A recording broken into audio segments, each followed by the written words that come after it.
Pemirsa, di tengah pandemi COVID-19, selain memperhatikan penerapan protokol kesehatan, penyalahgunaan narkoba juga mesti diawasi, terlebih lagi di tempat-tempat pariwisata yang ada di Bali.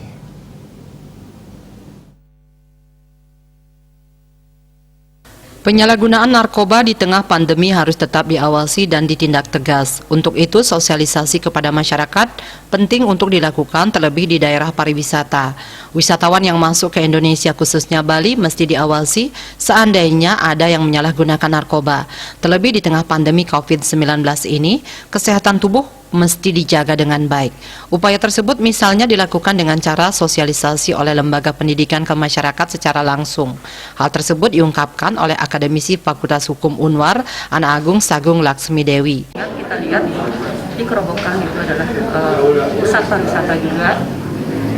Terkait dengan penyuluhan hukum nanti tentang sanksi pidana bagi pelaku tindak pidana narkotika atau narkotika, berat kaitannya untuk menambah atau tidaknya jumlah pariwisata yang masuk ke Indonesia, khususnya di daerah Kerobokan. Karena daerah Kerobokan ini merupakan pusat atau senter daripada pariwisata yang dekat dengan Canggu, dekat dengan Kuta atau Legian.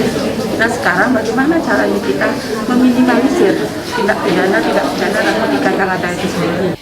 Di samping waspada terhadap penyalahgunaan narkoba di masa pandemi, masyarakat juga diingatkan untuk selalu ingat menerapkan protokol kesehatan COVID-19 secara ketat agar terhindar dari virus corona. Eka Yana, Bali TV.